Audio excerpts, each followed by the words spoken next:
আলহামদুলিল্লাহ বউ ছাড়া জামাইয়ের অনুষ্ঠান এত সুন্দরভাবে হবে আমরা কেউ ভাবতেও পারিনি। সত্যি বলতে অনেক অনেক সুন্দর হয়েছে বউ ছাড়া জামাইয়ের অনুষ্ঠান। আর গাইস একটা কথা বলতে ভুলেই গেছি, আমার মা চাচিরাও যে এত বেশি ফানি এটাও আমার জানা ছিল। আমার জরুরি একটা কাজ ছিল, কাজের জন্য বের হইতে আমি যখন বের হইতে নিছি তখনই চারপাশে দেখতেছি আমার দুষ্টু মিষ্টি কাকিদেরকে দেখা যায় না। যখন দেখছি তারা কেউ আমার আশেপাশে তখনই বের হয়ে পড়লাম। বাট বের হতে না হতে আমাকে একদম জড়াই দিল। আমার আর বাজার যাওয়া হলো। আরে এটা কোনো কাজ আপনারাই বলেন? এমনি কেউ করে পানিতে ফেলা। আজকে এত এত মজা হয়েছে যা কখনো ভাবতেও পারি। মনে মনে ভাবতেছিলাম বাজারে না গিয়ে মনে হয় অনেক বেশি ভালোই করছি। বাজারে চলে গেলে হয়তোবা এগুলো আর দেখা হইতো না। আমার দুষ্টু মিষ্টি কাকিকে জানাই অসংখ্য ধন্যবাদ। আমার দুষ্টু মিষ্টি কাকির জন্য আজকে আমার বাজারে যাওয়া হয়। যাই হোক অনেক বেশি ভালোই করছি। অনুষ্ঠান ছোট বড় কোনো কথা আমার মনে হয় অনেক বড় অনুষ্ঠানে এত বেশি মজা হয় না যতটা মজা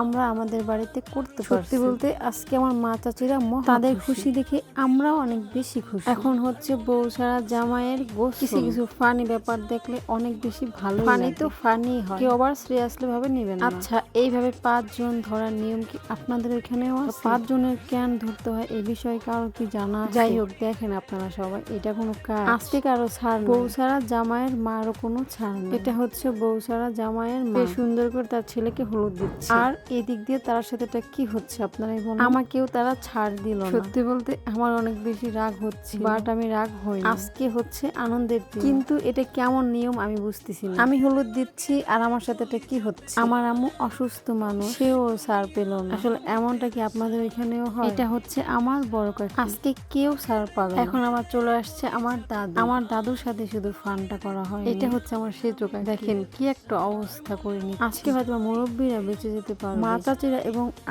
আমরা কেউই বাঁচতে পারবো এই ফানি কাজ থেকে। বাট এই ফানি বিষয়টা আপনাদের কাছে কেমন লেগেছে অবশ্যই বলে যাবেন। বউ ছাড়া জামাইকে অনেক সুন্দরভাবে গোসল করিয়ে দিল। তো ফাইনালি 5 জন মিলে পানিটা ঢেলেই দিল আর এদিক দিয়ে নাচানাচিও শুরু করে দিল আমার দাদু এবং আমার কাকি। গাইস সত্যি একটা কথা, যাদের মন মানসিকতা খুব বেশি ভালো তারাই হচ্ছে অল্পতেই মানুষের সাথে মিশে এবং আনন্দ করতেও অনেক বেশি ভালো। এটা হচ্ছে ভালো মানুষের কিছু গুণ। নাচানাচি করতে এবং গাওয়াগাই করতে সবাই পারে, মন সুন্দর করে কয়জনে। তো ফাইনালি আমাদের বউ ছাড়া জামাই রেডি। বউ ছাড়া জামাইয়ের গোসল আর এদিক দিয়ে আমার ভাই বোনেরা কত সুন্দর মজা করছে। ওদের সাথে চিল্লাতে চিল্লাতে আমি একদম ওদেরকে বলতেছিলাম তোমরা দুষ্টুমি করো, একটু দূরে গিয়েই করো, তা না হলে বউ ছাড়া জামাইকে আবার গোসল করাইতে হবে। গাইস আজকের মতো এরকম চিল্লা আমার মনে হয় কখনোই করি। এদিক দিয়ে বউ ছাড়া জামাই বলতেছে ওনাকে আবার গোসল করো। সবাই মিলে এত কষ্ট করে ওরা গোসল করাই দিচ্ছে, তাতে ওর মন ভরে। এই গিয়ে দেখি আমার মোটা চাচ্চু একদম জড়াই দিচ্ছে। এখন হচ্ছে রং খেলার সময়। তো সুন্দর দৃশ্য তাই না? এটা হচ্ছে আমার একটা আন্টি, তারা কাউকে আজকে ছাড় দিবে না। এই পর্যন্তই ছিল আমাদের রং খেলা। এখন অনেক বেশি সময় হয়ে গেছে, লোকজনকে খাবার দেওয়ার সময় হয়ে গেছে, তাই তো সবাই রেডি হইতেছে খাবার দেওয়ার জন্য। এদিক দিয়ে খাবারগুলো রেডি করা হচ্ছে। এত মজা হয়েছে গায়ে, সেটা আসলে আমি বললে একটু অন্যরকমই হবে, মানে আমি বললাম বোঝাইতে পারবো না।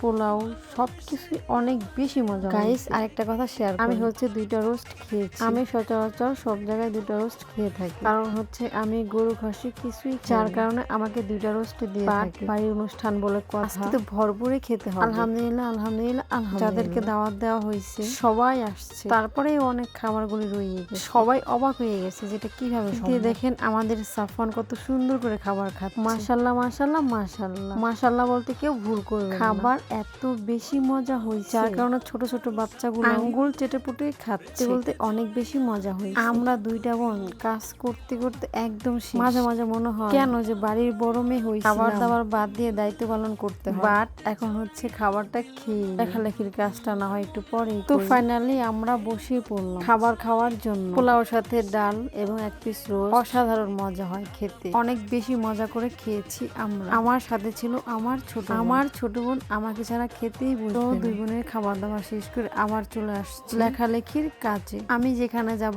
আমার বোন সেখানেই থাকবে। আমার বোন যে আমাকে কত বেশি ভালোবাসে। আজকে বাড়িতে অনুষ্ঠান, বাড়িতে অনেক লোকজন ছিল, তাদের সাথে সময় না কাটিয়ে আমার সাথেই বসে আছে। আমি আমার বোনকে অনেকবারই বলতেছিলাম যাও সবার সাথে মজা করো, সে বলতেছিল তুমি আমার মজা। এখন আমার বসিয়ে দিচ্ছি আমার চাচ্চুকে, ওই সম্পূর্ণ লেখা শেষ করছে। কিছুক্ষণ সময় বসা বলতেছিল শ্রাবণ এই যে লেখাটা লিখছি না, এই টাকাটা দিয়ে গেছে এক সুন্দরী মেয়ে। আসলে ছেলে মানুষের কথা কি বলবো, বিষয়টা কিন্তু সিরিয়াসলি ছিল। নিজের প্রতি নিজের রাগ হইছে কেন যে খাবার খাইতে গেলাম, আমি খাবার খাইতে গেছি, তারপরে নাকি মেয়েটা আসছে, মেয়েটা নাকি অনেক বেশি সুন্দর। আফসোস একটাই, কাকুর নাকি মেয়েটা অনেক বেশি পছন্দ হয়েছে, বাট আমার দেখা হলো না। তো যাই হোক গাইস, বিষয়টা পুরাই ফান। তো ভালো থাকেন সবাই, আল্লাহ হাফেজ, টাটা, বাই বাই।